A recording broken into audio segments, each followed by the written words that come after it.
kita muliakan pada malam ini, kepada tetamu-tetamu yang kita muliakan pada malam ini, semoga 1 jam yang anda berikan kepada kami pada malam ini akan menjadi titik tolak kepada perubahan besar dalam hidup anda semua, insya-Allah. Garam ada, kicap pun ada. Sayang lada terlupa bagi. Pantun ada, ucapan pun ada. Sayang tiada berdoa lagi.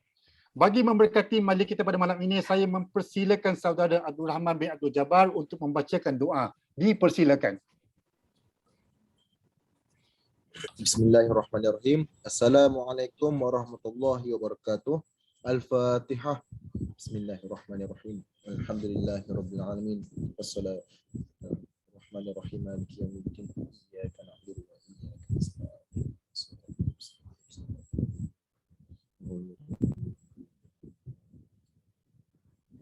Bismillahirrahmanirrahim. Alhamdulillahirabbil alamin. Wassalatu wassalamu ala asyrafil anbiya'i wal mursalin wa ala alihi wa sahbihi ajma'in.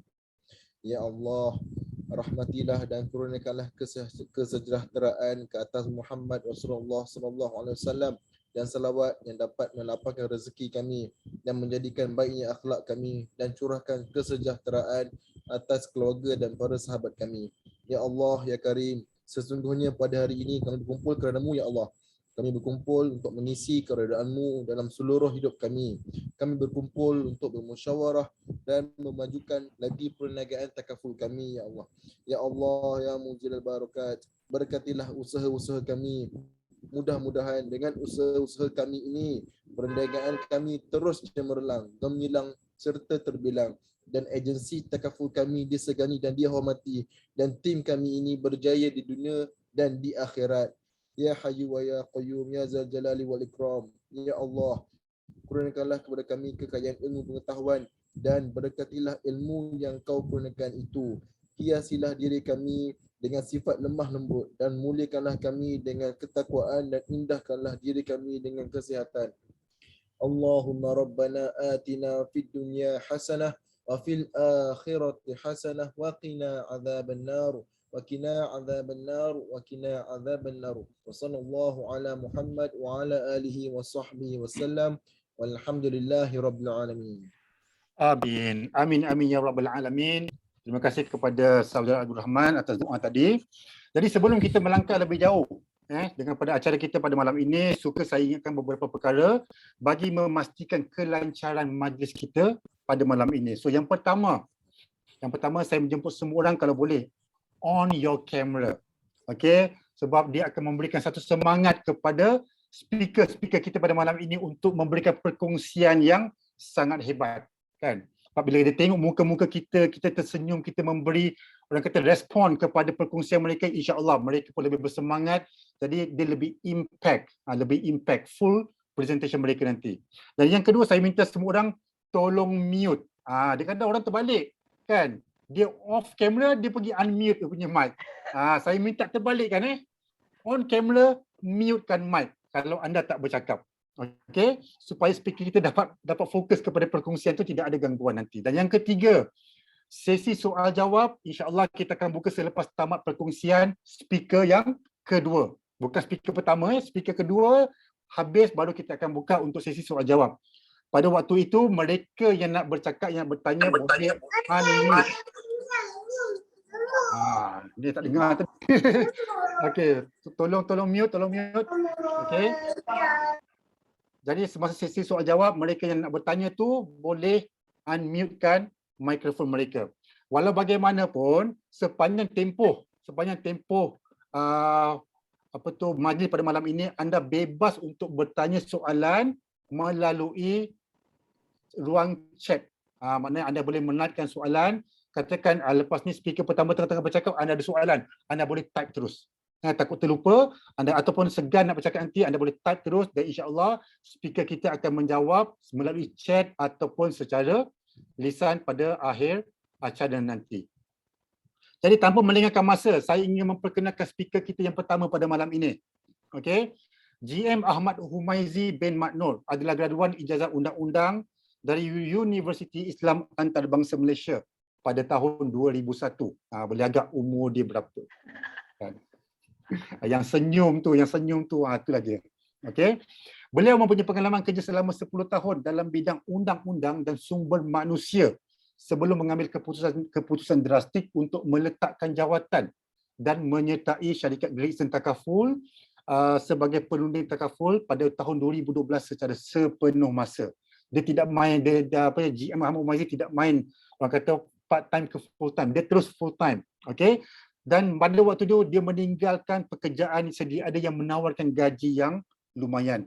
Jawatan terakhir beliau adalah sebagai seorang senior manager human resource. Kita boleh agak gaji beliau berapa. Okey, tapi beliau tinggalkan semua tu, masuk ke bidang takaful. Alhamdulillah sekarang ni kejayaan dia sangat-sangat berlipat kali ganda.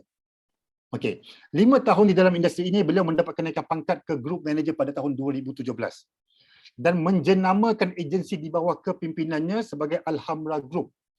Sejak tahun 2017, Alhambra Group sentiasa mencapai $1 million agency dan juga direct group $1 million unit. Jadi mungkin bagi anda tak faham $1 million ni apa benda sebenarnya kan. Nak faham kena masuk masuk takaful nanti faham. Tapi dia basically ada satu pencapaian yang orang kata bukan senang untuk dicapai bagi sesuatu agensi tu. Jadi bila kita dapat $1 million agency, $1 million unit MDA, dan MDU ni ada satu pengiktirafan, satu pencapaian yang kita boleh banggakan. Bermakna apa? Kita telah menolong ramai sangat orang di luar sana. Jadi ini satu pencapaian yang membanggakan. Pada tahun 2019 beliau mendapat anugerah Chairman Award. Ini adalah anugerah tertinggi di Great Eastern Takaful dan juga Great Eastern Life. Okey. Pada tahun 2020 beliau melahirkan seorang lagi group manager. Dia tidak berhenti setakat beliau saja. Beliau melahirkan seorang lagi group manager dan pada masa yang sama Alhambra Group berjaya merekodkan production sebanyak RM3 juta. Pada tahun 2021 setakat bulan November, setakat bulan lepas Alhambra Group telah merekodkan production sebanyak RM4 juta. Alhamdulillah. Ini adalah industri yang sentiasa berkembang. Jadi tanpa melengahkan masa, saya menjemput GM Ahmad Umaisi Magno untuk memulakan perkongsian beliau. Dipersilakan GM. Terima kasih Saudara Rozaimi, kawan saya juga, semasa belajar di UIA. Kami ni sama-sama graduate law. Bismillahirrahmanirrahim. Assalamualaikum warahmatullahi wabarakatuh. Alhamdulillah malam ni kita dapat bersama-sama. Pertama saya ucapkan selamat datang ke kawan-kawan semua yang baru nak berkenalan dengan industri takaful. Selamat datang. Saya ucapkan insya-Allah malam ni saya dan juga rookie champion Alhambra, Abang Amar, kita panggil Amar je, tak panggil abang-abang kan. So untuk share bagaimana kami di Alhambra Group ni bantu sama-sama kita untuk sama-sama mendapatkan pendapatan. Macam tajuk hari lah, untuk harga barangan naik kan. Jadi kita boleh bantu kawan-kawan semua untuk dapatkan pendapatan tambahan melalui industri takaful. Tapi sebelum tu objektif sharing saya malam ni, ini adalah saya letakkan objektif sharing saya malam ni. Pertama ialah saya nak bercerita tentang diri saya lah. Tak kenal maka tak cinta kan. So bukan kata nak bercinta, saya nak kenal siapa saya lah. Lepas tu of course saya nak cerita kenapa kerjaya sebagai usahawan takaful ni. Kenapa you all perlu sertai, kenapa tidak industri lain, kenapa takaful dan of course kenapa perlu pilih Great Eastern Takaful Berhad, kenapa Gap B, kita bagi Gap B kenapa Gap B dan seterusnya. Ini yang saya rasa paling penting lah.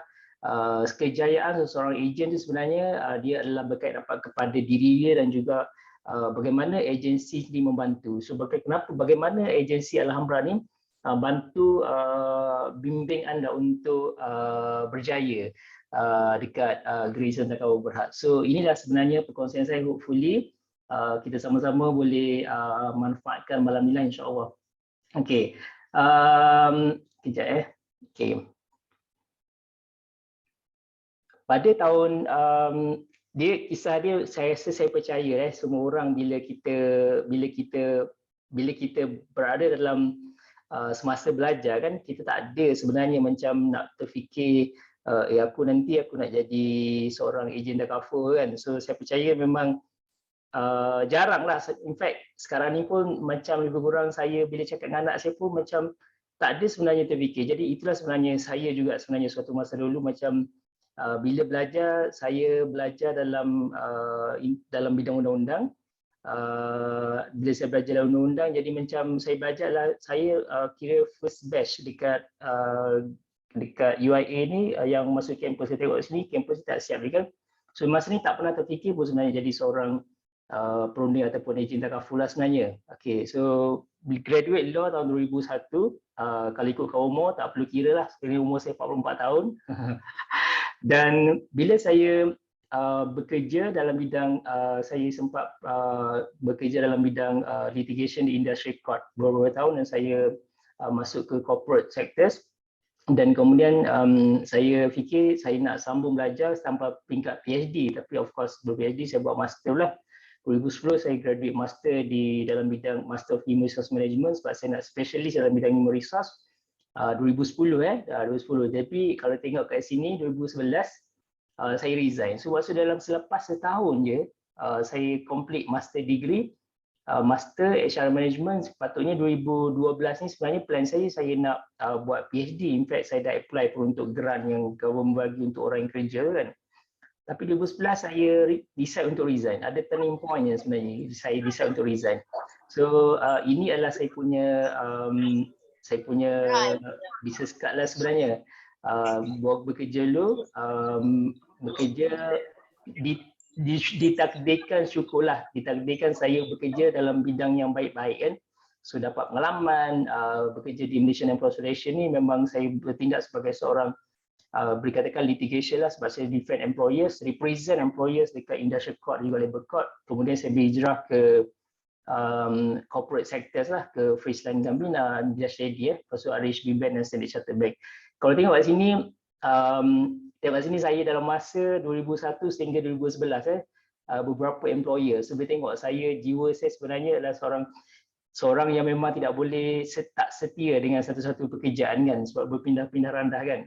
So bila saya tengok orang-orang yang ada trend macam saya ni, macam berpindah randah ni, maksudnya macam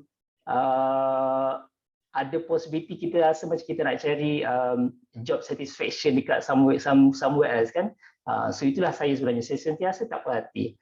So and then bila tahun 2011, hujung 2011, saya dah memang bila jawatan sebagai seorang senior manager ni perasan rupanya ini yang sebenarnya bukan saya carilah selama-lama ni kan. So saya decide pada tahun 2011 hujung tahun tu, ini tahun ke-9 lah, tahun 2011 ke tahun ke-10 lah. So saya resign dan saya serta ikhlas takaful. Pencapaian saya dekat GAPB yang paling saya rasa macam satisfied, tapi memang inilah kiranya permulaan lah untuk pencapaian. Saya dapat Chairman Award seperti yang MC cakap tadi lah. Dan kalau tanya saya kenapa sebenarnya saya decide untuk keluar daripada dunia pekerjaan ini, sebenarnya sebab saya percaya kita semua ada satu matlamat, satu big why. Kenapa kita nak keluar dalam pekerjaan? Ada orang dia tak kisah pun sebenarnya, dia macam kita okey dengan ni kan. Tapi pada saya, bila saya berpindah randah kerja ni, apa yang saya perhatikan, pendapatan saya meningkat, tapi masa saya sebenarnya agak limited berada dengan family sebab saya adalah seorang family man kan. So saya rasa macam ini bukan sebenarnya yang saya cari. Saya cari memang kalau saya cari pendapatan yang besar, tapi saya nak juga dengan bersama-sama family okey. Jadi saya pun tercari-carilah, in fact saya buat macam-macam lah, saya buat part time. Saya percaya ramai orang terlibat dengan dunia MLM je kan. So buat part time MLM. So nampak macam tak sesuai dengan jiwa kita kan. So sebab kita nak pendapatan yang okey, pendapatan yang besar, masa yang agak okey dengan family, lepas tu dengan keluarga, kita ada masa family, dan yang paling penting adalah kepuasan kerjaya lah. Maksudnya tak ada orang yang kontrol apa kita nak buat hari-hari kan. Sebab tu bila saya keluar daripada dunia pekerjaan, bila saya punya mission untuk adakan satu agensi ni. Saya nak agensi saya ni agensi yang saya boleh bantu part-timers yang boleh keluar, walaupun saya terus terjun dalam full-time. Saya percaya tak semua orang berkeupayaan untuk terus buat full-time, at least saya bantu dulu buat part-time. Dan yang pentingnya sekarang ni kita set kita punya own journey, perjalanan kita berapa lama. So masa kita ada kepuasan, bila kita buat satu kita achieve kepuasan itu, ini sebenarnya yang saya nak set mission, dan memang itulah culture yang kita buat di Alhambra Group. bila saya terjun dalam bidang ni, dan saya cerita tadi saya adalah seorang graduate undang-undang dan saya tak ada pengalaman langsung dalam bidang kewangan lah sebenarnya, sebab macam kita seorang yang selalu defend employer pasal Industrial Relations Act, Employment Act, tiba-tiba masuk kewangan. So untuk berjaya pada saya, untuk saya lebih confident, saya perlu enroll satu course. So saya decide untuk enroll Islamic Financial Planner IFP tahun 2012-2013. Alhamdulillah saya lulus, dan 2014 ni adalah convocation. Kalau ikutkan sebelum ni financial planning ni dia tak ada Islamic. Memang kita kena ambil yang certified financial planner yang conventional kan. Tapi bagusnya bila saya adalah second batch untuk IFP ni lebih seronok kita belajar, sebab ini yang sebenarnya kita akan praktis kan IFP. So syukur alhamdulillah bila saya ada IFP dan saya menggunakan banyak social media 100% online. Bila saya guna online, time tu memang Facebook Facebook fanpage agak viral juga sebenarnya, sebab saya banyak post kan. Inilah sebenarnya yang saya juga ajar ejen-ejen saya sekarang ni di Alhambra Group. Kita menggunakan, tak guna fanpage pun tak apa, guna FB profile saja untuk kita tingkatkan personal branding. Pada saya personal branding memang agak penting untuk tentukan kita punya consistency dalam marketing takaful lah, especially sebabkan takaful ni is about trust kan, kepercayaan orang. So saya bila saya sertai bidang ni, saya kata sebab dalam usia saya sertai usia 35 tahun. Untuk saya buka booth tu sebab calling saya rasa macam tak berapa ngam dengan saya. Jadi saya cari apa sebenarnya ruang platform yang sesuai untuk saya buat. So kebetulan time tu memang Facebook baru bermula dan ramai orang start. Sekarang ni pun masih lagi ramai orang gunakan Facebook kan, dan saya manfaatkan. So apa yang masuk saya Facebook dan relate dengan TV1 kat Sheila, disebabkan saya banyak menulis, sebab kebetulan bila kita belajar IFP, saya banyak baca, saya menulis tentang kewangan. So nampak macam pro kat situ lah. So bila menulis, saya dijemput oleh, first rancangan saya dijemput TV adalah rancangan TV1 sampai Malaysia. So dijemput ke sini untuk bagi sharing lah tentang berhemat, mewah semua kan. So bila keluar TV ni, sekali keluar dia kan kerap keluar lah, especially bila kita dah kerap, bila kita dah pergi on time. TV ni dia keluar live kan. So penerbit pun suka dan ikan panggil. So inilah di awal penampilan saya dalam bidang takaful, tapi saya direzekikan untuk keluar live TV lah. Saya percaya benda ni semua boleh buat sebenarnya kalau kita sekiranya kita rasa macam kita nak kan, dan of course confident lah. In fact selepas tu pun bila saya keluar TV dan saya banyak menulis kat Facebook dan saya ada blog time tu, saya tulis tentang keuangan dan saya dijemput untuk menulis artikel Sarabah lah 2014-2015. So artikel yang saya rasa paling appreciate sekali yang saya diminta untuk tulis adalah oleh Area Metro ni tentang takaful tau, dan Kintabis ni. Kalau ikutkan macam susah lah sebenarnya kita nak keluar dan tulis tentang takaful kat Area Metro kan, tapi kebetulan yang Facebook friend saya, one of the Facebook friend adalah dia punya, bukan penerbit, dia punya editor dekat sini lah, so dia invite saya menulis. So maksud dia sekarang ni kita punya bila kita apa ni saya nak sampai ke sini lah, kita dalam bidang takaful ni, saya tahu saya nak buat takaful dan saya perlu buat personal branding, dan saya selalu pesan pada ejen saya sekarang ni untuk kita berjaya, tak semestinya tiru cara saya, kita boleh pelbagai. Tambah sekarang ni kita boleh tarik crowd yang ramai kan. So kita cari apa keunikan kita dan kita manfaat keunikan kita untuk kita dapatkan trust. So itu yang saya buat sebelum ni lah, dan alhamdulillah selepas tu saya berjaya dapat crowd yang ramai, dan di situ kita panggil macam kita tak perlu lagi gunakan cara yang hard sell marketing semua kan, sebab more on personal branding. So di sini sebenarnya saya tekankan dan saya banyak ajar tim kita di Alhambra Group. So cukup pasal saya sekarang ni, saya nak tahu semua sebab tadi pun ada beberapa orang yang mesej saya, dia tanya kenapa saya perlu jadi seorang penyanyi takaful. So macam dia minta opinion apa beza penyanyi takaful dengan kerja lain.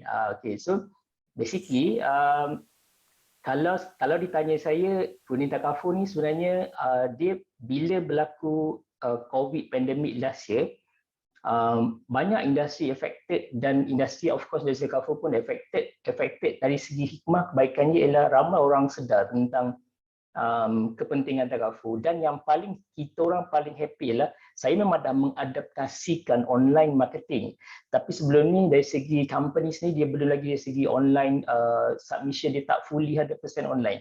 Tapi bila pandemic last year, company dah merubah sistem dia, kami dah jadikan 100% agent sekarang dah tak perlu lagi nak buat submission, payment semua dah tak perlu pergi ke office, ke HQ. Jadi semua online, boleh buat 100% dari rumah. So inilah sebenarnya membezakan industri takaful dengan industri lain. Itu yang jadi kalau tengok pencapaian agensi takaful semua makin meningkat. Sebab kalau kita walaupun baru ni PKP, kita boleh buat secara online daripada dari rumah. Okey, kalau kita cerita pasal tadi saya cerita pasal Islamic Financial Planner kan, yang saya enroll IFP, inilah sebenarnya yang kita belajar modul-modul kan.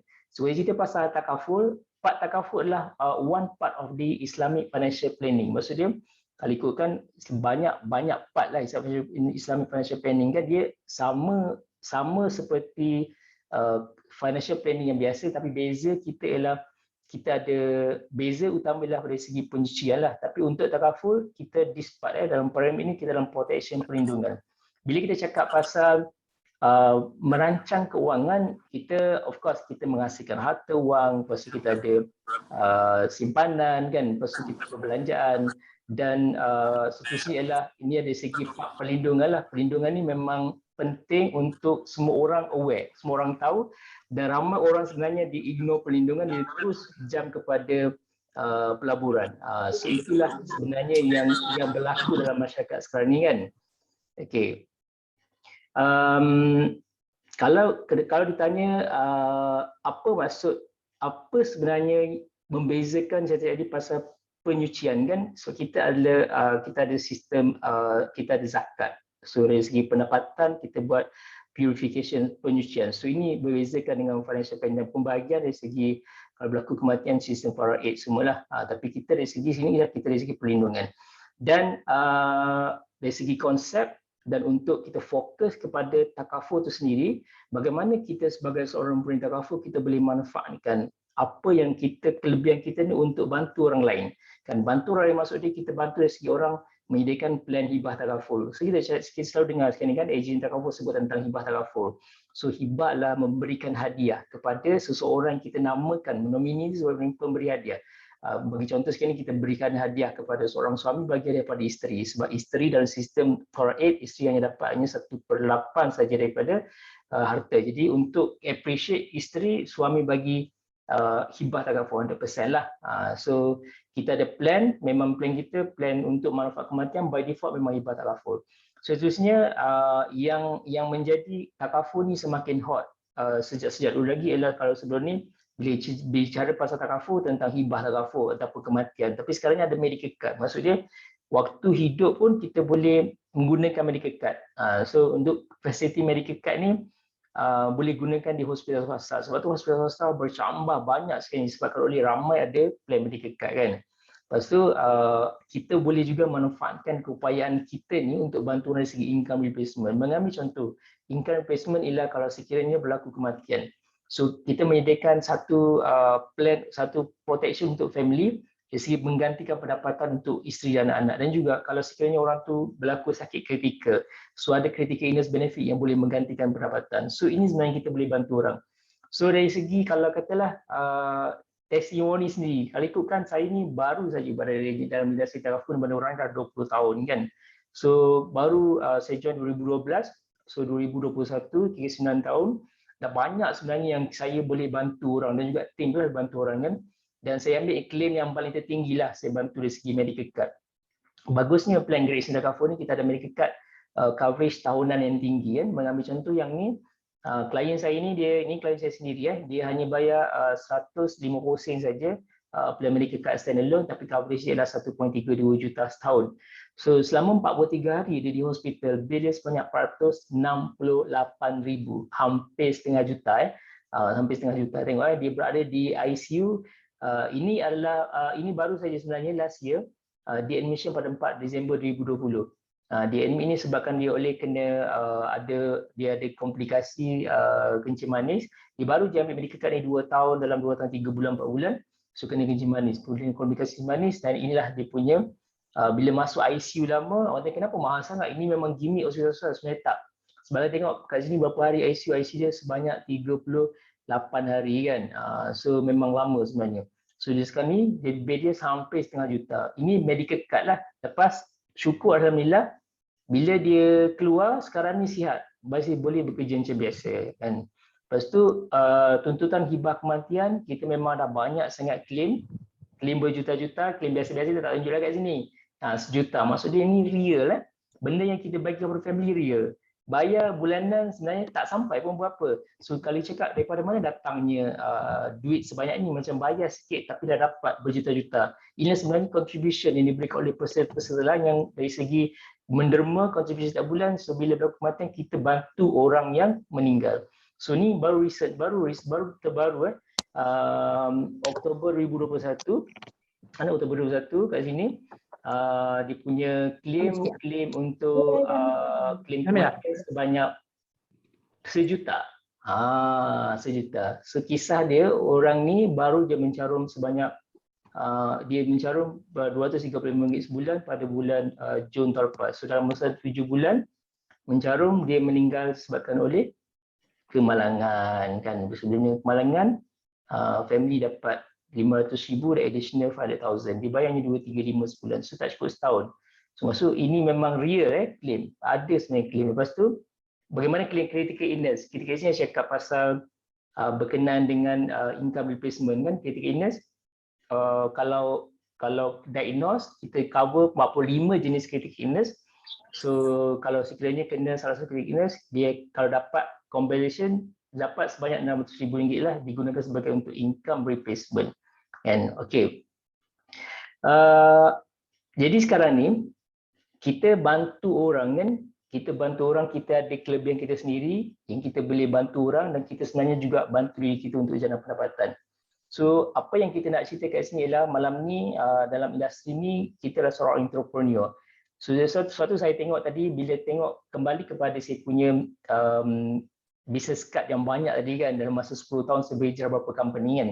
So nampak sebenarnya saya seorang yang saya seorang tidak setia dengan satu company. Jadi saya adalah seorang yang berjiwa, memang saya sentiasa memberontak, saya nak jadi seorang usahawan. So itu sebenarnya bila saya cari apa sebenarnya peluang perniagaan okey. So saya banyak sebelum ni memang ada yang jual-jual produk fizikal semua kan. Tapi saya nampak Takaful ni adalah benda yang bagus sebab kita boleh bagi manfaat kepada orang dari segi perancangan kewangan. Kemudian memang itu minat kita juga sebenarnya tentang duit kan. Kita pun nak merancang duit kita sendiri kan. So kita belajar dan kita boleh share dengan orang lain. Dan of course, lepas ni saya nak cerita bagaimana juga dengan potensi pendapatan dekat industri Takaful. So kita usahawan, berapa banyak kita punya return dekat profit yang kita dapat dari bisnes ni kan, dan potensi pendapatan juga keuntungan daripada perniagaan Takaful lah. Okey, dari segi commission produk untuk sesuatu plan untuk produk Takaful, commission sehingga 6 tahun. Tapi kalau produk macam medical card kan dia selamanya orang bayar kan, so kita kena dapat selamanya dia punya commission lah, selagi dia bayar lah selamanya. Kalau sampai umur 100 tahun lah. Dan range commission antara 10 hingga 30% untuk tahun pertama bergantung kepada apa produk yang plan lah. So kat sini nanti detail nanti bila dah selesai kita akan cerita lah. Dan total commission untuk satu-satu produk ni yang 6 tahun ni dia punya commission dah 120%. Maksud kat sini bila kita dapat seorang pelanggan ni sebenarnya dalam masa 6 tahun dia punya return kita lebih daripada 100%. So kalau case tu RM100, RM1,200 kita dapat lebih daripada RM1,200 keuntungan. So tanpa modal, tanpa produk fizikal, tanpa perlu simpan stok, tapi dapat sehingga 120%. So dari segi bidang ni adalah bidang yang entrepreneur, tapi juga dia sebenarnya ada satu peluang kenaikan pangkat ikut rank lah. So kalau ikut potensi kita jadi agent untuk first 2 years, kita jadi agent. Lepas tu seterusnya kita akan aim untuk jadi seorang unit manager lah. Dan seterusnya pada tahun kelima kita boleh jadi paling cepat 5 tahun boleh jadi seorang group manager. So potensi ikan kat sini inilah potensi ikan yang lama. Sekarang ni dia dah berbeza sebabkan oleh bila produk dekat GapB ni memang makin menarik. Saya tengok kan kalau dulu time saya baru berjoin ni, kalau unit manager ni biasa income dalam 20,000. Tapi sekarang tahun ni sebab oleh produk dah pelbagai, bisnes pun dah makin banyak. So unit manager ada yang earn sampai 38-40 ribu ringgit kan. So group manager memang kebanyakannya kalau memang earn 6 digit punya income. So ini sebenarnya potensi pendapatan dalam perniagaan Darafo bergantung. So of course agent ni dia bermula to first 2 years ni ini pun dah okey lah sebagai part timers kan. So majority part timer atau full time pun memang income memang dapat 4 digit. Kan? Kenapa seterusnya Great Eastern Darafo? Kau cakap, kenapa Great Eastern kenapa tak operator lain kan? So GAB ni kita panggil GAB adalah company yang joint venture antara Great Capital Holdings, subsidiary of the Great Eastern Holding, dan akan Koperasi Kata Tentera. So apa dia kata, adakah ini bawa Great Eastern Life? Sebenarnya dia bukan bawa Great Eastern Life. Dia adalah bawa Great Capital Holding, Great Eastern Holding. So dia macam Great Eastern Life ni macam adik-beradik lah, tapi yang tu seorang Muslim, ni non-Muslim kan. Non-Muslim. So launch 2010 tapi GAB memulakan operasi 2011 lah. Kini saya join 2012 tu kira among the pioneer lah dekat GAB kan. So sepanjang GAB baru 10 tahun, 11 tahun tapi dah banyak dapat award lah. And the fastest growing company 2018, Best Stock Operator Asia 2013. So award lah. Dan inilah senior management GAB, CEO GAB. Dan kalau kita tengok kat sini walaupun baru, ni data as at 2020 lah sebab 2021 belum close lagi kan. So sebanyak 70,000 20% covered dan people have, maksud kita dah bantu orang kat sini. Berapa juta dah kita bantu orang kan, dan bisnes setiap 2020 sebanyak 225 juta kan. So dari segi grow memang seperti kali industri Darafo mana-mana teknologi operator pun dia akan grow. Sebab kalau bila isu pandemik especially, orang dah makin lama tak ada pandemik pun orang akan ada kesedaran dari segi pemilikan Darafo, perancangan keuangan. Dan dari segi rank GAB walaupun baru memang ini asset last year tapi tahun ni pun sama, lebih kurang sama. Dia punya rank kita rank sebagai nombor 3 lah dalam industri. Pertama ni ke sini lah nombor 3. So dan GAB diberi kepercayaan untuk kendalikan MySalam sehingga sekarang lah. MySalam ni yang kawan bagi untuk B40 kan, special yang GAB berhandle. Dan seterusnya kenapa pilih Alhambra Group? Alhambra Group adalah satu agensi di bawah yang saya namakan, biasa jadi group manager kan. Kenapa Alhambra Group? Kita ada satu sistem yang mana mungkin berbeza dengan kalau tengok di agensi lain, mungkin ada yang sistem kita berbeza sebab kita membantu ejen-ejen yang mesra part-timers. Saya cakap, sebab apa saya bermisikan mesra part-timers? Sebab saya ada pengalaman sebelum ni. Yang masa saya bekerja dulu, memang saya adalah join beberapa takaful. Saya tak nak salahkan agensi. Saya mungkin salahkan diri saya yang tak berapa proaktif sangat kan. Tetapi bila saya berada tahap ni, saya kata saya nak jadi satu agensi yang mesra part-timers. Jadi kita boleh bantu. So kita ada of course group manager, UM dan UM, for info. Kita ada, saya dah lahirkan seorang group manager, kita bersatu lagi di bawah satu legacy ataupun cluster group yang kita panggil One Legacy. Dan kita ada UM of course membantulah IO. Inilah kita yang orang bawa malam ini, IO. So dan saya nampak yang saya nak sangat bantu ialah dari segi staff admin yang kita panggil business development agency ni, yang bantu ejen-ejen supaya ejen-ejen bila masuk dia tak macam selain daripada bantuan daripada IO ataupun leader GM-UM ni, staff juga membantu kami untuk daripada boarding agent ni buat proses-proses administration semua sehinggalah agent ni daripada segi quotation, dari segi submission jadi agent sehingga agent ni boleh berdikari sendiri. So ini sebenarnya bantuan yang saya nampak banyak membantu agent-agent untuk berterus buat action, maksudnya activation tercepat. So dari segi bantuan kalau ikutkan distance, sebab kalau dulu orang tanya agensi kat mana kan? Saya kata agensi kat Rajang. Jauh lah, saya dekat Shah Alam ataupun jauh lah dekat Kelang. Sekarang ni untuk pengetahuan agensi Alhambra ni ada 167 orang ejen, di mana kita ada ejen kat Sabah, dekat Sarawak. Perlis Kedah tu biasalah, termasuk dia merentasi laut pun. In fact saya dengan ejen saya yang join pada awal tahun ni, ada lagi saya tak jumpa mereka, tapi mereka dah ada production. Jadi, walaupun tak jumpa secara offline dan production, sebabkan oleh kita provide satu sistem yang mana kita bagi training online training secara live, online, juga training recorded. Maksudnya bila buat live recorded, ada juga yang saya buat special video, saya recorded dan saya masukkan dalam close group kita panggil Akademi Alhamdulillah. So kat sini bagusnya saya selalu nampak, sebab saya memang bukan jenis yang memaksa orang untuk attend meeting. Walaupun meeting tu kita tahu penting, tapi kita tak boleh nak expect semua orang free pada masa yang kita tetapkan, kan? So jadi bagi orang yang bersemangat nak buat, bagi orang yang inspired nak buat, nak berjaya kat sini, dia akan cari masa untuk tengok recorded training. So inilah sebenarnya berlaku dalam Akademi Alhamdulillah ni, banyak recorded training yang kita telah recordkan. Jadi contohnya macam ejen yang tak boleh tengok, kalau pergi kerja dia boleh balik semula. So di sini saya memang buat ini ada training yang memang kita dah recordkan, dan juga training yang saya special record tanpa audience. Kita akan buat bila ejen baru masuk, kita boleh tahu fast start semualah. So inilah recorded yang mana ejen yang boleh tengok berulang kali.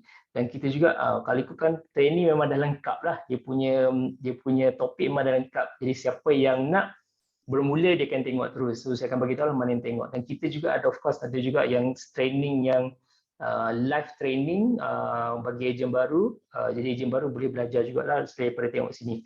Actually dia menjadi macam siapa-siapa yang nak, dia akan berusaha untuk dia get train themselves cepat, boleh activate cepat, dan kita juga bantu dari segi one to one coaching semualah. Dan kalau training saja sebenarnya kalau training saja dia ada benda lagi yang penting. Bila kita buat online ni, kita perlukan satu material support dari segi online. Contoh bagi ejen baru mungkin tak familiar sangat. Macam nak post kan, macam nak buat poster, tak ada masa semua. Jadi agensi support dari segi marketing material, kita ada staff yang buat setiap hari, kan staff akan update poster ini yang ejen patut post dekat Facebook ataupun dekat IG lah. So ini digunakan, dimanfaatkan oleh ejen-ejen untuk buat branding sebagai seorang ejen Takaful. Dan bila kita banyak post dekat FB, ini memang berlakulah dekat saya sendiri kan. Sebelum ni pun memang macam ni berlaku. Bila saya post je, saya akan dapat banyak leads sebenarnya. Bila lama-lama orang dah kenal, kita banyak leads. Tapi leads prospect tak semestinya close. So isu dia kat sini, bila kita tak ada satu standard quotation yang menyebabkan kita rasa macam setiap kali orang minta quotation, kita kena buat quotation, kita kena buka iPad, buat Excel, kita buat summary, ke umur. Jadi saya merasai kesusahan ni pada awal-awal saya melibatkan diri pada tahun 2012-2014, saya banyak buat personal sale. Jadi susahnya macam ni kan, macam nak jadikan satu sistem yang mana orang minta kita terus ada, kita terus bagi. Jadi saya aplikasikan benda ni, dan kebetulan bila ada Telegram channel semua ni, jadi macam benda ni semua free platform yang kita boleh gunakan agensi. Contoh sekarang kalau kita ada seorang yang, sebab kita banyak kita promote dekat social media, akan ada orang request quotation. Kita pun minta detail, dia kata, oh saya umur 34, saya nak claim medical card yang ada saving. So kita boleh terus klik kat sini, semua umur ada. So ini sebenarnya inisiatif yang berdasarkan pengalaman saya sendiri yang banyak buat proses. Saya tak nak ejen-ejen saya sebagai part-time ni mengalami kesusahan yang telah saya lalui. Jadi saya sentiasa fikir untuk develop satu benda yang mempermudahkan ejen. Sampai sekarang ni pun sebenarnya memanglah tugas seorang manager kan. Memang saya akan fikir apa sebenarnya saya nak bantu ejen. Jadi ejen macam lebih mudah, especially for timers. Dan saya pun memang sentiasa minta feedback lah, apa yang ejen boleh bagi feedback yang kita boleh improve dari segi support kepada ejen untuk activate dan untuk konsisten dalam buat aktiviti. So cerita pasal benda tu, dan of course kita kena tahulah cabaran sebagai seorang penilai Takaful ni, dia nampak macam bila tengok success story, dia ada juga benda-benda lah. Of course benda-benda yang kita akan melalui obstacle kan. Bila kita jual, bila kita promote benda yang tak ada produk ni, orang tak nampak kan.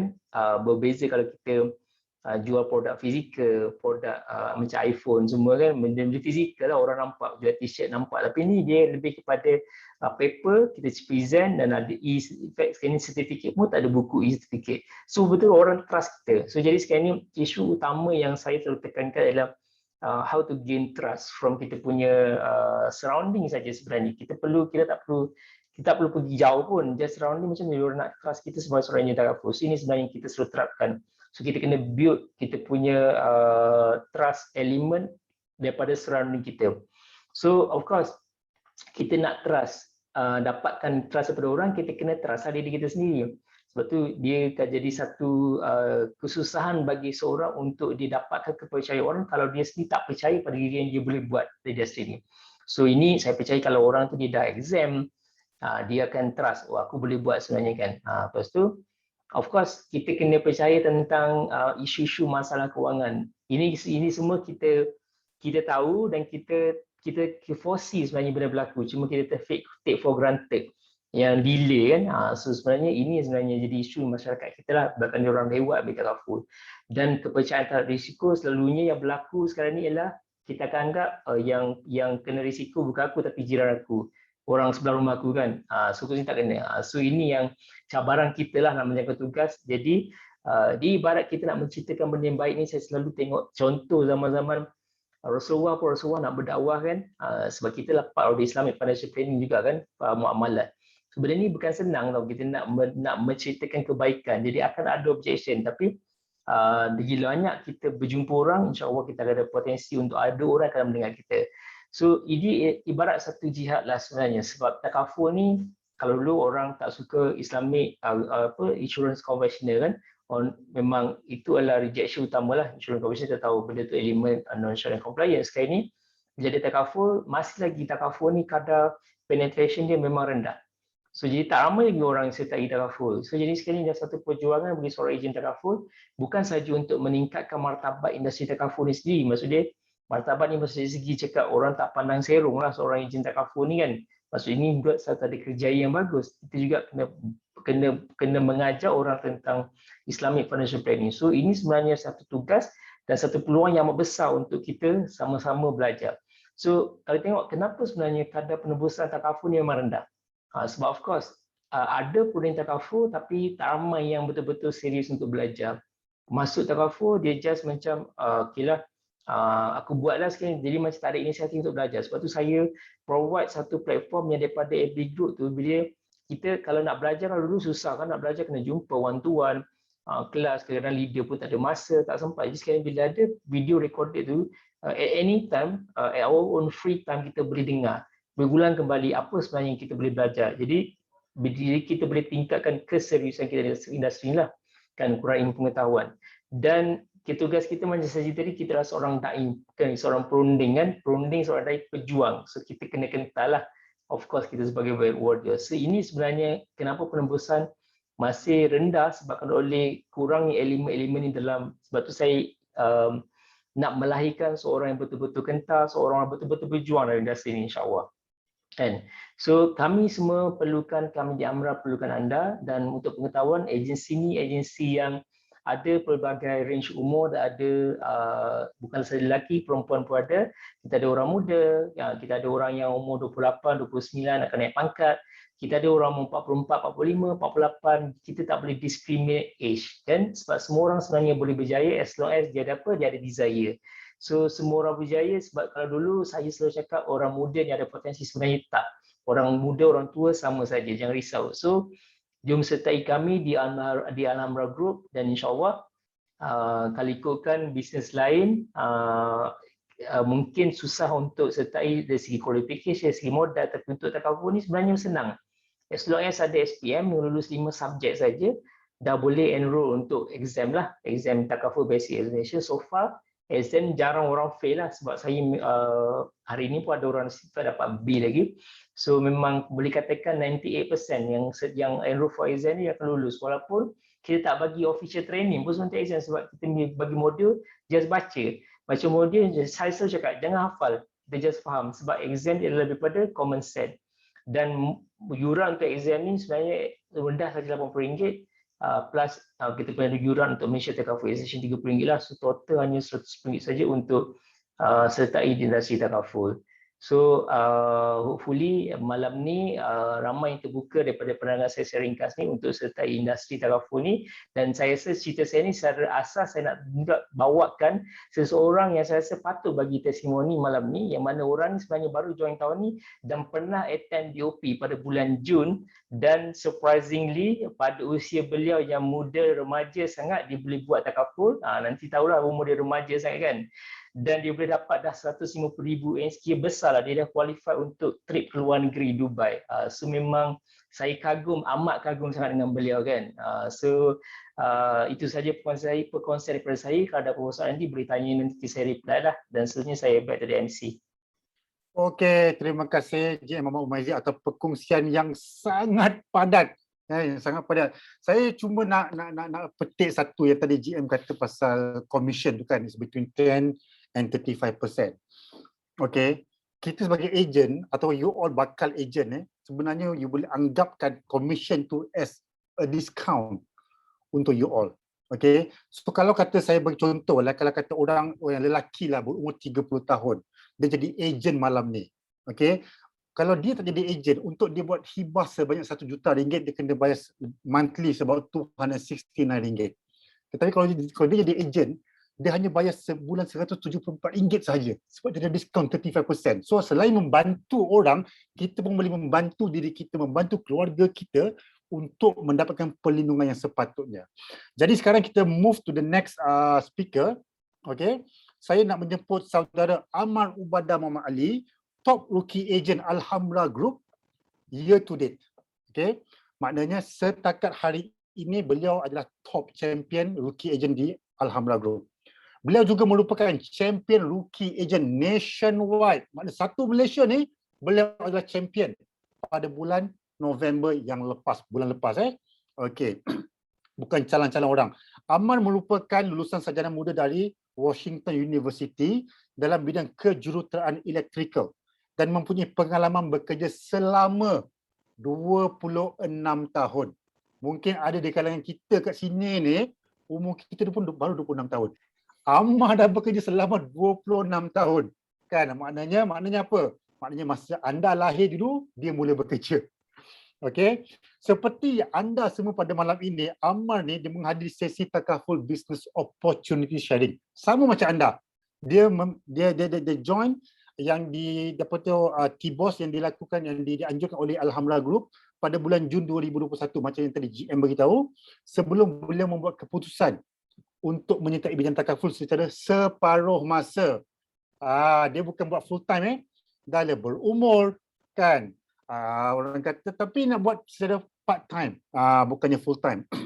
Pelbagai pencapaian yang membanggakan telah direkodkan oleh Amar, tetapi saya akan biarkan Amar sendiri berkongsi berkenaan dengan pencapaian tersebut dan apa yang beliau lakukan sepanjang 5 bulan ni.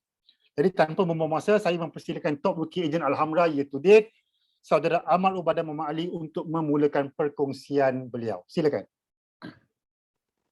Okay, bismillahirrahmanirrahim. Assalamualaikum warahmatullahi wabarakatuh. Semua nampak skrin saya? Nampak. Okay, Boleh. Nampak. Alhamdulillah. Saya dah skip ke second slide. Okay. Di mana ada muka ni?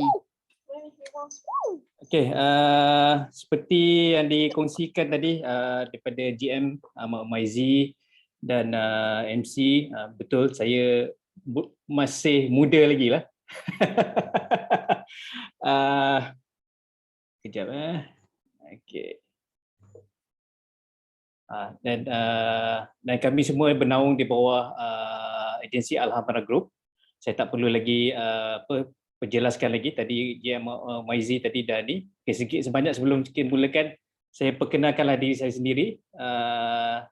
Saya berumur 47 tahun, sudah berkeluarga, sudah ada 4 orang anak. Dan kalau tengok kejayaan tadi, kalau GM share berapa 4 company dalam masa beberapa tahun, saya lagi banyak kot. Tapi mungkin sebab over 26 tahun kan.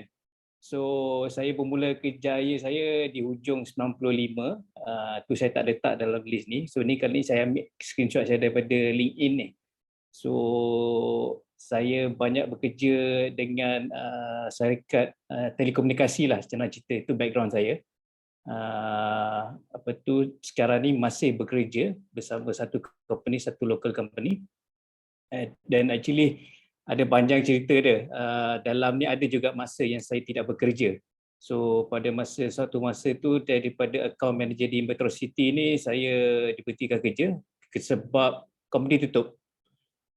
Tutup company US decided untuk tutup terus operasi di Malaysia. So masa tu saya tak ada kerja almost tahun.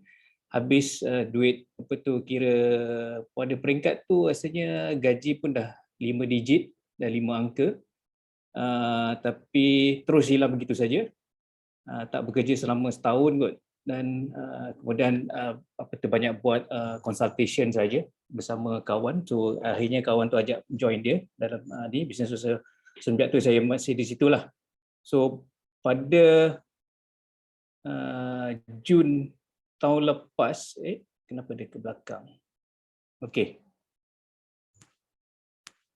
Saya telah attend sesi yang sama lah yang tuan-tuan dan puan-puan attend pada malam ni. So kalau tengok tu memang 6 bulan, memang ini 8 Jun, hari ni 9 Disember. So memang tepat 6 bulan lah saya ni. So alamak, lepas tu attend memang Cik Rozaimi, kita punya MC punya sesi. So mungkin masa tu kita terkesima kot dengan pencapaian beliau masa tu. So pada maknanya hopefully lah ada yang mungkin dapat terinspirasi untuk join kami sebagai Takaful Agent lah. Okay. So kalau tengok ni, ada nama saya tu. Ini saya ambil dari FB Cik Umaizi, ada nama saya. So memang saya attend, saya tak tipu, saya attend. Sesi T-Boss tu pada bulan Jun tu. Okay. Okay, apa yang saya buat dalam masa bulan pertama lah. Okay, saya kongsikan. Memang seperti yang GM Umaizi share tadi, memang masa tu saya join tu masa tinggal MCO. Saya memang tak dapat jumpa, saya tak jumpa saya punya IO saya tak jumpa GM saya. So semua training semua dilakukan online. So even sekarang semua material online. Saya actually sekarang masih refer kat online ni kalau kita tak faham atau terlupa tentang satu produk ataupun nak buat submission kadang kita lupa kan. So kita buka balik video. Satu lagi yang banyak saya guna masa mula-mula ni adalah Telegram channel. So Telegram channel tu contoh saya jumpa potential klien saya tanya, okay Ma nak buat quotation. Masa tu okay, terus terang ada tadi saya nampak ada soalan daripada salah seorang daripada tetamu kita hari ni kot. Tanya perlu ke iPad. Okay, terus terang saya masa masuk tu saya tak ada iPad. So saya guna quotation yang dah siap sedia ada. So mungkin kat situ mungkin tak ada flexibility lah, tapi kadang orang yang klien kita jumpa tu dia tak tahu pun. Okay, ataupun berapa jumlah. So kita gunakan je lah. So itu banyak membantu saya lah in terms of ni. So banyak ready made quotation yang boleh digunakan kat Telegram channel. Asalnya ada few channel, so ikut produk. Lepas tu satu lagi saya banyak bertanya. Saya IO saya masa tu sekejap-kejap saya telefon dia, kejap-kejap saya telefon dia ataupun saya WhatsApp dia. Memang saya ganggu dia lah. Senang cerita kalau siapa yang masuk lepas ni jangan takut nak ganggu awak punya IO. Tanya, tak tahu tanya, tak tahu tanya. Itu yang saya buat. Even actually terus terang masa untuk sharing pertama lah, saya punya first potential client tu saya panggil IO saya tolong present. Saya minta saya present, saya cakap saya nak belajar. Saya adalah sekali dalam Zoom meeting tu, saya duduk dalam meeting tu sekali, so saya belajarlah, saya tengok macam mana cara-cara untuk present ataupun so kita untuk fahamkan produk, so cara-cara tu, so jangan segan silu lah nak minta tolong. Itu saya punya nasihat saya lah. Lepas tu macam bila ada setengah klien tu minta yang okay, yang pelik-pelik sikit lah. Maybe because yang ready made quotation tu mungkin tak ada yang dalam keperluan kita punya klien. So saya contact kita punya BDA. So macam tadi Cik Ismail cakap, so kita ada support system, kita ada admin staff yang boleh tolong membantu kita. So kadang itu pun sama juga, saya memang kejap-kejap saya kacau. Kadang frust juga, kita nak cepat ni, kita nak quotation nak bagi kat klien ni kan. Lama, tapi kena sabarlah. Kadang sebab admin tu saya faham diorang pun support teammate yang lain so kita kena faham lah. So dalam bulan pertama tu saya memang banyak buat ni je lah, ini yang banyak saya buat. Okay, tapi terbakar jugalah sebab tak ada iPad kan. So saya fikir macam mana nak dapatkan iPad ni. So masa saya masuk ujung Jun, So masa Julai tu kalau kita tengok ni dia ada cash reward, ada competition. So kalau untuk company wide dia bagi untuk kolom ni kalau boleh siapa boleh nampak, dan untuk agensi dia bagi kolom ni. So saya tengok okey, iPad berapa harga So saya tengok dalam 1,003 mungkin boleh dapat iPad. So saya target terus untuk capaikan 20,000 ANC ni. Terus terang saya kalau Cik Maizi ingat, hari terakhir kot bulan Julai tu saya submit, tak tahulah saya ada 4 ke 5 kes untuk cukupkan ANC 20,000 ni. So alhamdulillah dapat capai target untuk bulan Julai tu 20,000 saya dapat. So saya bolehlah order iPad. So dalam sebulan tu alhamdulillah saya dapatlah beli iPad sendiri. Sebab bukan apa, iPad ni jadi mula-mula insya-Allah macam saya cakap tadi apa yang agensi sediakan tu mencukupi actually. Kalau tak ada iPad pun okey. Tapi untuk kita bergerak dengan lebih laju, alhamdulillah memang kena ada iPad sendirilah. Terus terang. Itu yang kira lepas saya dapat iPad tu kira boleh meroket lah kalau setengah orang cerita tu lah. So saya actually banyak gunakan target monthly target yang company set ataupun agency set. Bukan target lah, kira macam competition. So macam ni kita tengok, sayang ni kalau tak dapat target 30,000 contoh, dapat banyak ni. Kan? Dan saya itu jadi motivasi lah. So macam tiap-tiap bulan tu insyaAllah memang ada competition yang sama ada company atau agensi akan buat. So itu yang menjadi saya punya target untuk tiap-tiap bulan. Tapi yang jadi titik tolak kenapa saya meroket, inilah. So sebenarnya sebelum saya buat decide untuk buat takaful ni, saya dah agak lah, saya dah expect macam at least kena buang kerja ni dalam beberapa bulan ni. Sebab company memang tak not doing well. So masa MCO, so banyak projek tak masuk semua, dan payment wise pun ada projek kita tak masuk. So betul ngam-ngam masuk bulan kedua saya dalam buat takaful ni, bos telefon saya, "Ma, aku tak buang kau, tapi aku tak boleh nak bagi gaji kau. Aku kena potong gaji kau 50%. Kita pun faham sebab kita dalam bahagian sales kan, so kita tahu memang tak ada sales masuk. So kita faham lah. So dia cakap, okey, aku pasti perlukan kau, tapi so aku tak buang kau lah, so tapi aku pergi. So masa tu saya terus telefon IO saya. So kalau kenal MC pada mana itulah IO saya. So saya terus tanya dia, aku hilang banyak ni, berapa banyak aku kena buat untuk cover balik 50% ni? So ayah saya cakap, 130,000 kot. Terus qualify Dubai lah saya cerita. Terus saya tak fikir panjang lah. So rasa, itulah jadi target saya.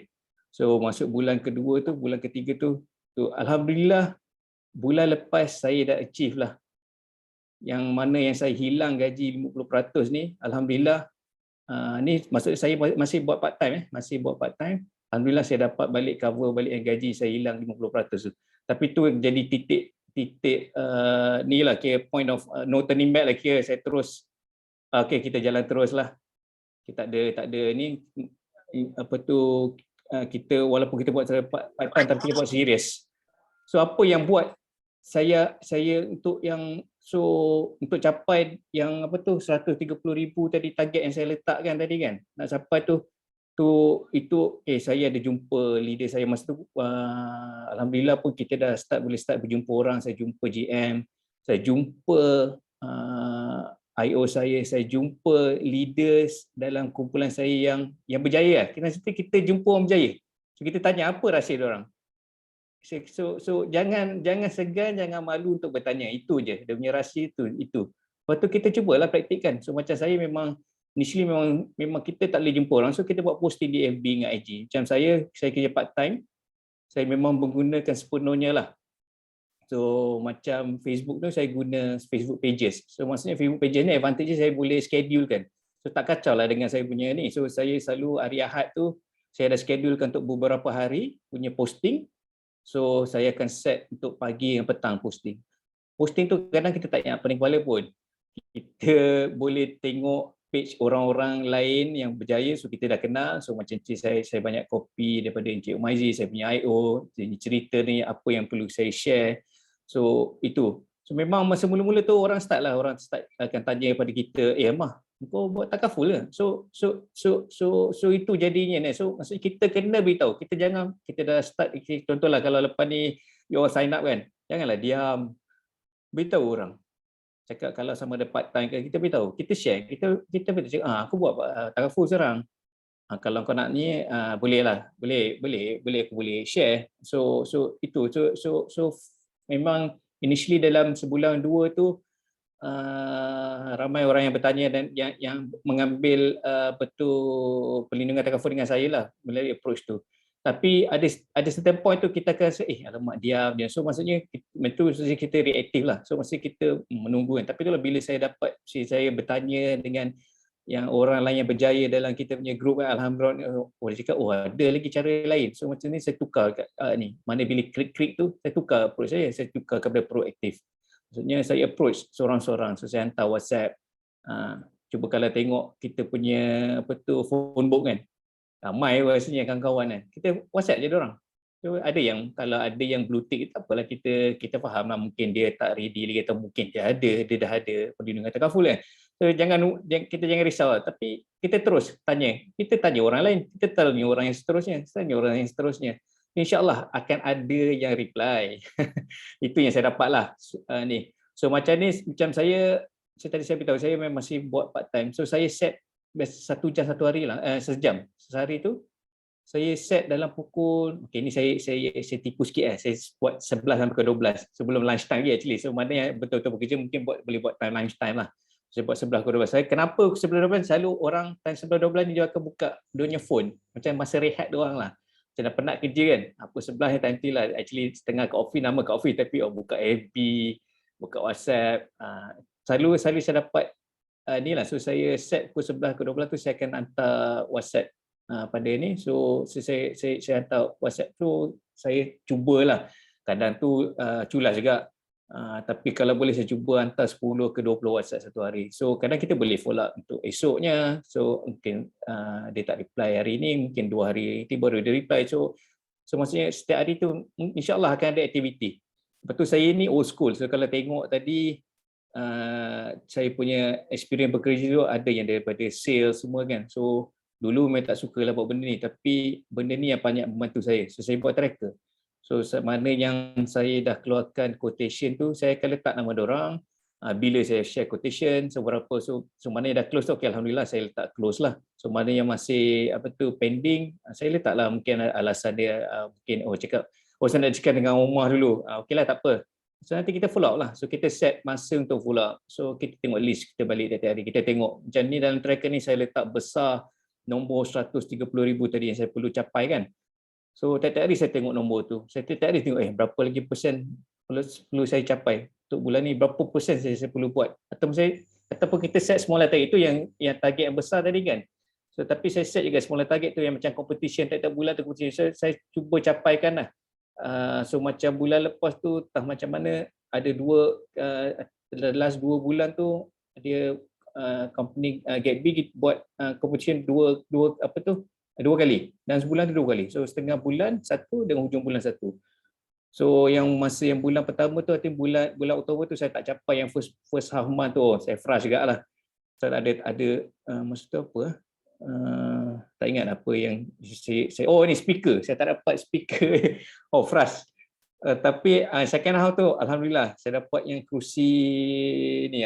So macam bulan lepas tu macam mana dia bagi 2 competition, first tu screen. Alamak saya nak juga screen tu. Saya memang all out.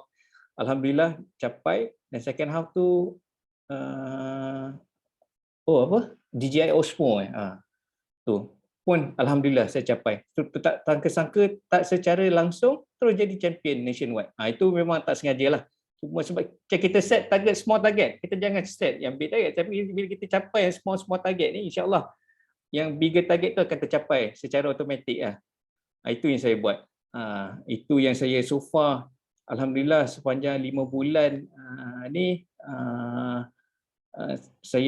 saya memang tak sangka juga actually boleh capai kan. And even ni tiba-tiba GM saya beritahu, Amar, kau ni ada peluang untuk qualify as first year AUM. Saya tak faham pun actually. Sebab saya buat target saya untuk pergi Dubai yang 130,000 tu. Tapi bila saya tengok collection saya pun dah hampir menghampiri ada satu target lah untuk dapat sebagai assistant unit manager.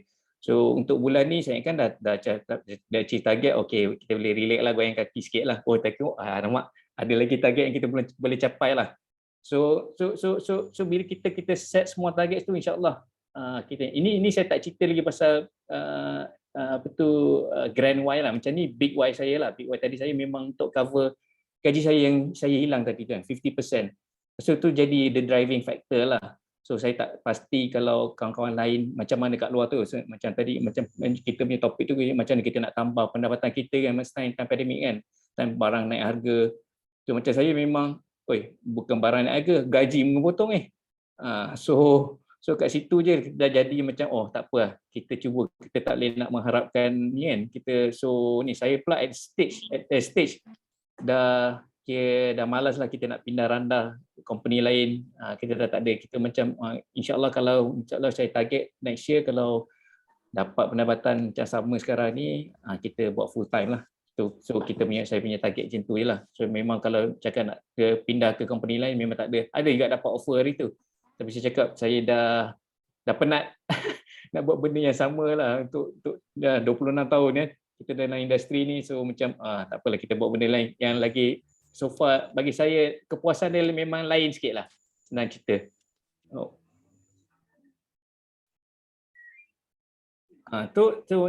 nak cerita tu lah. So secara tak langsung tu bila kita target untuk yang small reward tu kita kumpul. So memang ni dapat cash reward sekali dengan jaket, ni dapat earphone, ini dapat t-shirt dengan cash, ini apa? Ni yang kerusi tu. Ini yang saya miss, yang untuk yang first half tu saya miss.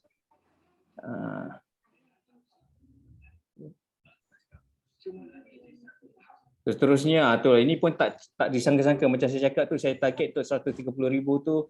So alhamdulillah lah masuk dalam carta so far dalam 4 bulan ni, secara tak sengaja kot, sebab ramai yang hebat-hebat juga, ejen lain yang hebat. Cuma bulan lepas alhamdulillah saya dapat mendahului carta lah.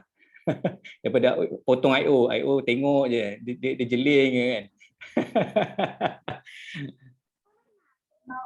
Dan seterusnya itulah yang satu-satu memang tak disangka tu, macam GM Maji ada cerita tu, kita terus dapat qualify ke yang lebih besar lah. So macam ni Phuket ni saya 40,000 dalam masa 3 bulan. So alhamdulillah saya capai.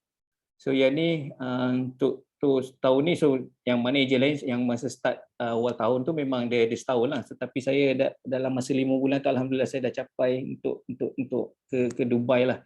So, cuma sekarang ni tu Jammeh kan dah boleh relax rupanya, tapi ada lagi satu lagi misi yang saya perlu selesaikan. So kita ada target. So tu yang rasanya the beauty of this ni, kita ada objektif. So sambil kita menolong orang tu, kita ada objektif sendiri, secara tak langsung tu kita dapat, kita dapat. Itu yang bagi saya rasa kepuasan tu yang sangat berbeza. So macam ni saya selalu set reminder ni.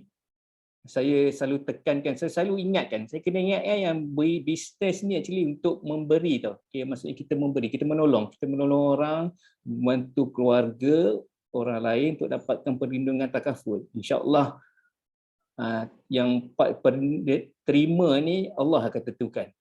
Itu saya percaya kepada rezeki Allah lah. InsyaAllah kalau kita set, maksudnya kita tak tolong orang tu, kita nak tambah, kita nak ramaikan orang, ada takaful protection. Kita tak nak lagi tengok dalam berita orang ni perlukan bantuan medical, orang ni perlukan bantuan mungkin kehilangan suami, anak ramai. Kita tak nak lah dengar lagi cerita tu. So maksudnya itu jadi saya punya target. So ini jadi self reminder saya lah. Ini saya punya self reminder. Mungkin orang lain ada ini. So bagi actually saya inilah saya punya grand why. Sebab saya dulu tengok ayah saya banyak membantu lah. Tapi macam saya ni alamak nak membantu diri sendiri pun trouble ni, alamak kitanya gaji pun dia potong, macam mana nak tolong orang lain. Saya tak nampak cara lain kecuali bila saya buat benda ni saya nampak alhamdulillah ada satu cara boleh kita membantu orang secara tapi secara tak langsung membantu diri kita sendiri jugalah. Okey, saya tak banyak lagi slide. Ini juga yang selalu saya sebelum ni saya tengok orang lain berjaya kan, tapi tak buat apa. Saya tengok sebab saya dah nak buat takaful ni actually dah beberapa tahun yang lepas lah, sebab saya tengok ada kawan-kawan saya yang dalam takaful bisnes je, boleh tahan diorang ni kan. Kita kerja, diorang tengok masa kan, relax je kan, boleh main golf, boleh berkayuh, ikut time masa diorang kan. Tapi kita tak boleh lah, kena kerja keras kan. So tapi tak buat apa pun, relax kan. Kita tak ada usaha lah, maksudnya kita tak buat apa-apa. Memang tak ada lah. So memang bila saya terjumpa dengan this wording and different to your dream and reality call action, so maksudnya saya ambil action. So itu yang saya buat. Saya join T-Boss pada bulan Jun. Alhamdulillah lepas T-Boss tu saya terus sign up. Saya ambil exam, then terus didaftarkan sebagai ejen di bawah Alhamra pada hujung bulan Jun. Alhamdulillah pada bulan Disember ni saya alhamdulillah okeylah dapat capai so far matlamat yang saya dah set so far lah. Target tu kita kena ada juga. Jangan kita buat masuk dan tapi kita tak ada target kan. Dan kita macam main-main. So macam saya memang alhamdulillah saya target untuk buat ni full time, tetapi still buat masa ni saya buat part time. So tapi at least kita dah start buat action tu sendiri. So macam tu saya pastikan saya try cuba every day saya buat yang apa yang saya dah tentukan. So mana yang betul join sesi malam ni, insya-Allah jangan tunggu lama-lama. Ni saya advice saya lah, just do it je lah. Macam saya cakap, tanya je, buat dulu. Lepas tu kita tahu kita tanya. Macam saya memang tanya, memang banyak bertanya lah. Masa mula-mula tu memang saya kacau I.O. saya. Umur saya everyday kot. Everyday tak pun dalam sehari tu tak berapa kali saya tengok WhatsApp dia, saya telefon dia, iPad kau available tak? Aku ada, kita tanya soalan. Jangan segan. Lepas tu kita gunakan apa yang agensi, saya suka pasal ni, support daripada agensi tu, alhamdulillah amat membantulah, especially yang mana masa mula-mula tu saya memang tak ada iPad tu bulan pertama tu, tapi bila kita realize kita nak target lagi jauh ni kena ada ni. So tapi saya gunakan apa yang company GetB atau agensi sediakan tu, macam dia competition ni, so ada macam ada cash reward. Masa tu saya target saya dapat cash reward ni, saya dapat modal untuk beli iPad kan. So contoh, so macam tu, so jadi driving factor lah saya. So tapi masing-masing mungkin ada driving factor yang berlainan kan. So tapi buat this first step dulu lah, kita just buat, jumpa siapa yang bawa tuan-tuan dan puan-puan pada malam ni kan, siapa yang jemput tu, jumpa dia orang balik, macam mana next step. So next step tu memang tadi I think GMYZ dia dah ada share tadi, kita register untuk TBA exam kan. Lepas tu ada lulus, insyaAllah senang sebab soalan bocor ada tau. Belajar sikit lah, kena baca je sikit, insyaAllah boleh lulus. Rasanya itu saja kot perkongsian daripada saya. Kejap. Betul, itu saja. Okey, kembali kepada MC kita pada malam ni, Cik Rozaimi. Ya, tanya Cik Amar, padu. Oh, Cik Rizwan. Macam kenal ni Cik Rizwan ni. Itu dia prospek Amar. Bukan. Okey.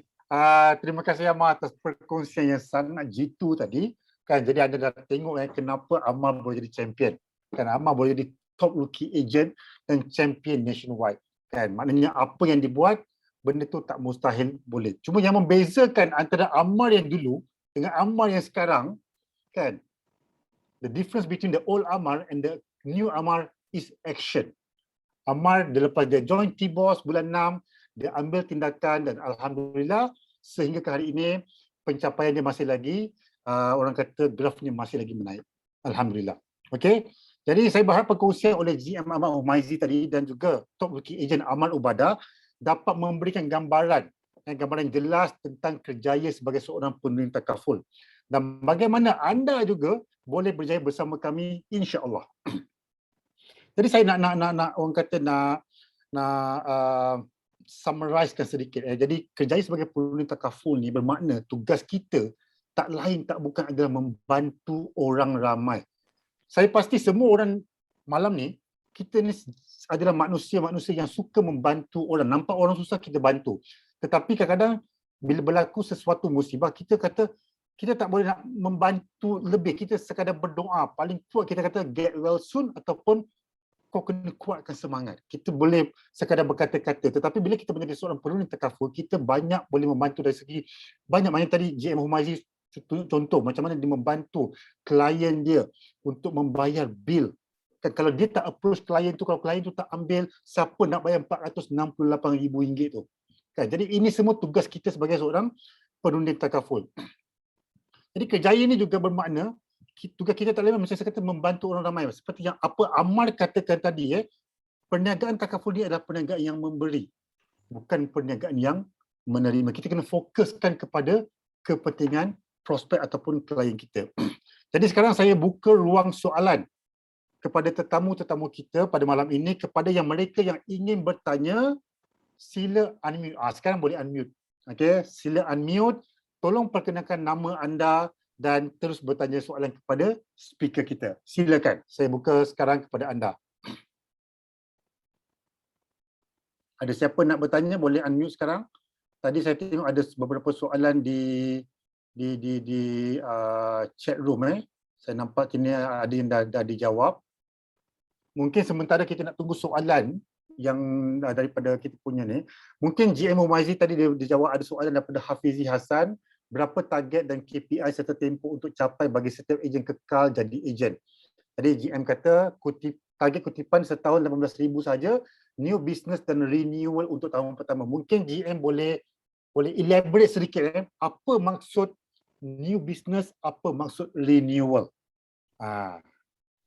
Okay, basically kalau kita close case kan, contoh kita close case banyak bayaran RM200 sebulan. Tadi ada tanya pasal ANC. So ANC annualized contribution dari segi business kita terus annualize kan jadi RM2,400.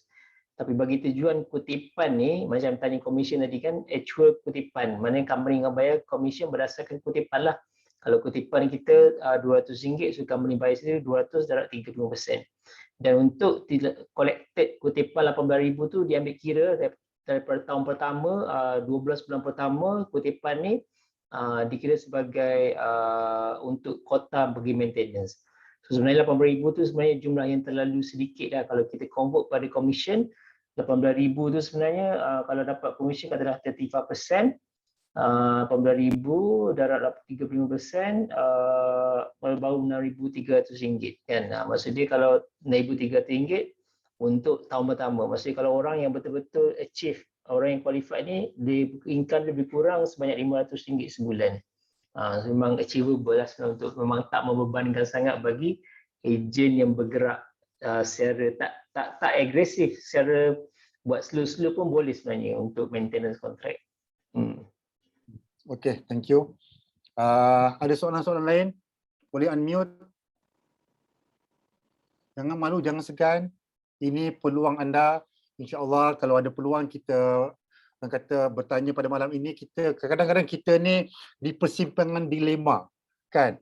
Nak join tak join, nak join tak join. Tapi ada soalan-soalan kita yang bermain di fikiran yang kita tak luahkan. Jadi malam ni kita ambil kesempatan luahkan soalan tu. Kalau malu bercakap, type di ruangan komen, chat, insyaAllah akan dijawab oleh panel-panel kita.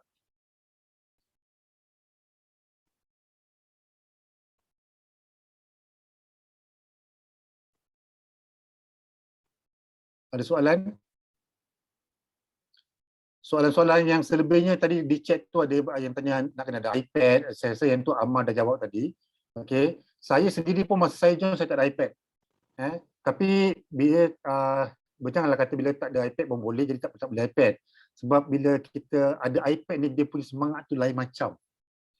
Memang kita rasa kita nak close case, kita lebih senang, lebih cepat, lebih efektif. Tapi kalau tak ada, tak apa. Tak ada, belum ada bajet, tidak mengapa.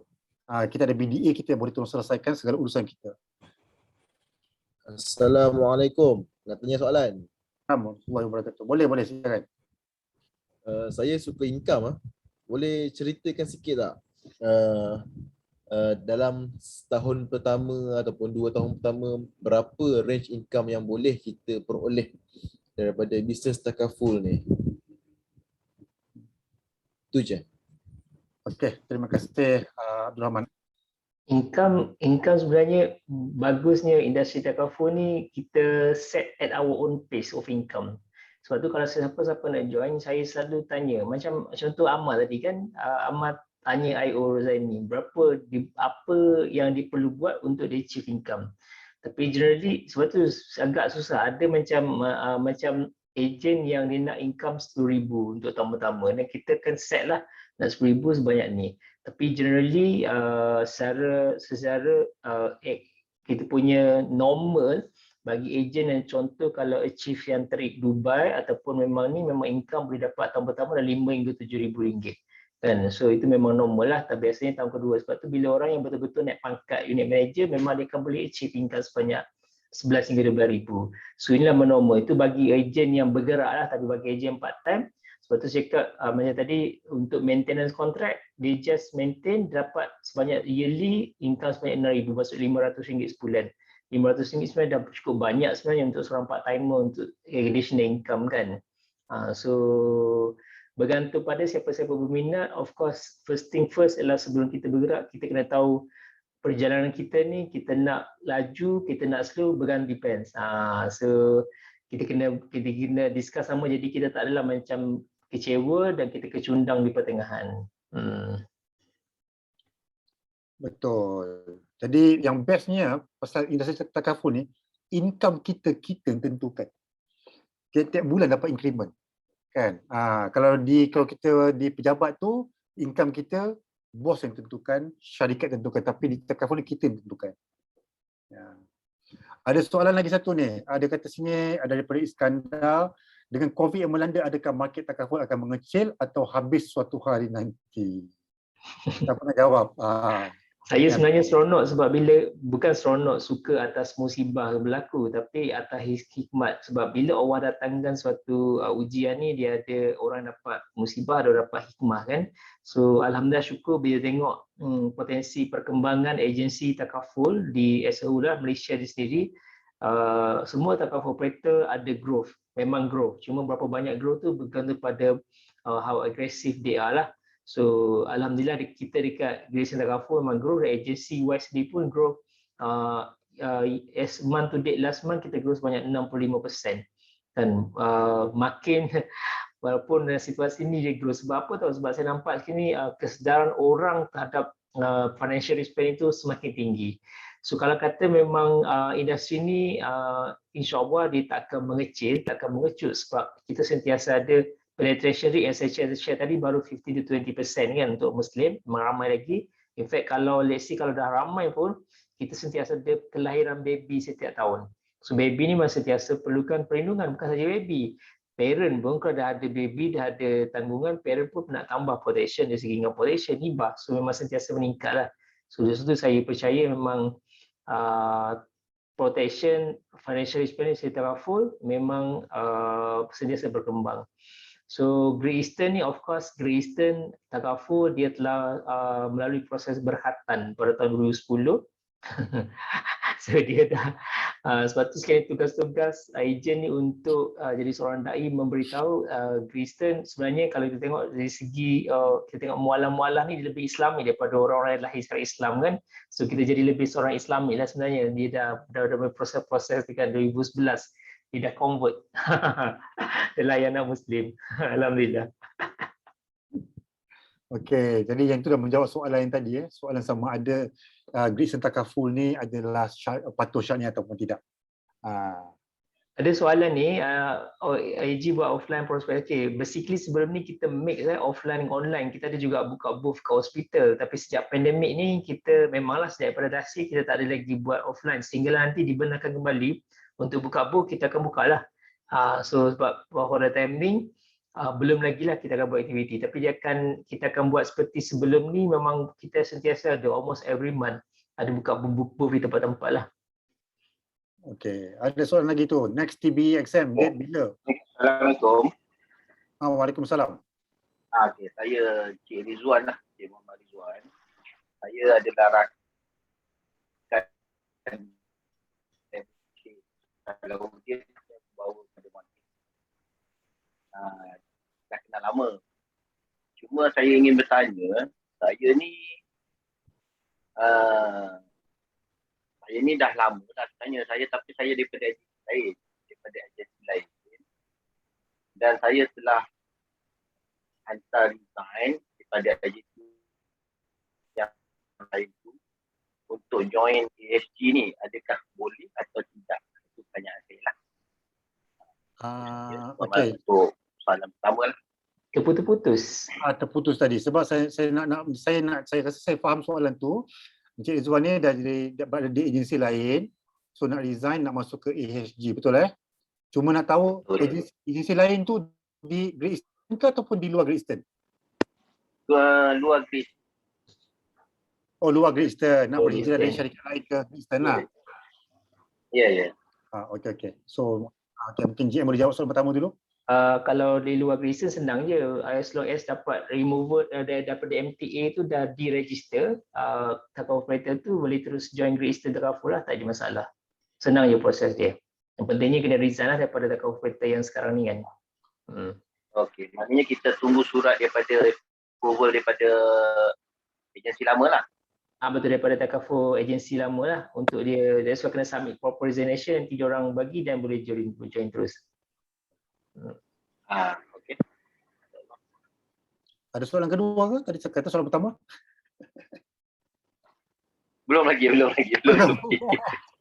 Okay, ada soalan next exam TBE ni, kita boleh register TBE on the next hari, pada hari, contoh hari ni adalah 10 hari bulan kan. So kita boleh register next paling awal adalah 15 hari bulan.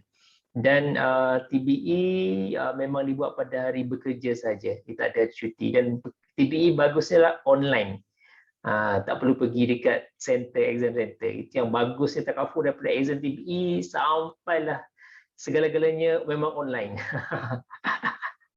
GM, tanya sikit, ada kemungkinan tak TBE nanti dia pergi ke fizikal balik? Bila dah COVID dah tak ada lah. Kemungkinan lah kemungkinan kan.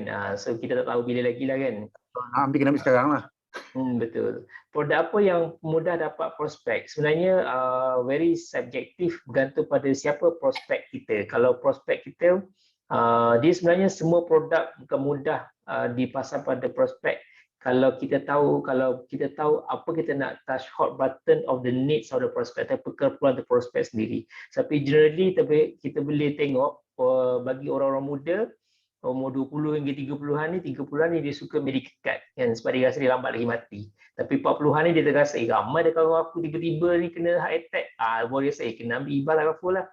So itulah saya punya observation lah.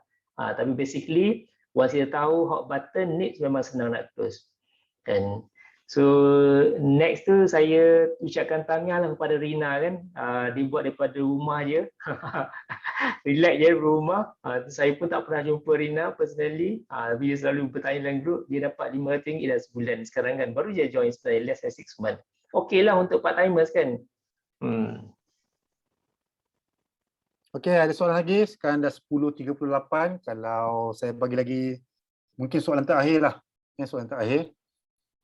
Sebab kalau lepas ni kalau ada tak sempat tanya, insyaAllah join kita punya WhatsApp group nanti, boleh tanya. Okey, ada soalan lagi tak? Tak ada kot. Okey, so kalau tak ada, mungkin kita dah sampai ke penghujung acara. Semoga apa yang dimatlamatkan pada malam ini telah dan akan tercapai. Okey, kepada tetamu-tetamu kita pada malam ini, akhir kata daripada saya, biar menyesal mencuba, jangan menyesal tak mencuba. Kalau anda di persimpangan dilema, nak buat ke tak nak buat, nak cuba ke tak nak cuba, nasihat saya, cuba. Buat. Because the risk is not in trying, but in not trying at all. Okay? Banyak keluk ke penarik, keluk tumbuh pohon ku ini. Nan elok bawa lah balik, nan tak elok tinggallah sini. Bunga dedap di atas para anak dusun pasang pelita. Kalau tersilap tutur bicara, jemari disusun, maaf dipita. Semoga kita berjumpa lagi selepas ini di Alhamra Group. Sekian wabillahi taufiq wal hidayah. Wassalamualaikum warahmatullahi wabarakatuh. Kita sudahi majlis kita pada malam ini dengan tasbih kafarah dan juga suratul Asr. Bismillahirrahmanirrahim. Wal 'asri innal insana lafi khusr illa alladziina aamanu wa 'amilus shalihaati wa tawassaw bil haqqi wa tawassaw bis sabr. Subhanakallahumma wa bihamdika asyhadu an la ilaha illa anta astaghfiruka wa atubu ilaik. Assalamualaikum warahmatullahi wabarakatuh. Waalaikumsalam Terima kasih. warahmatullahi wabarakatuh.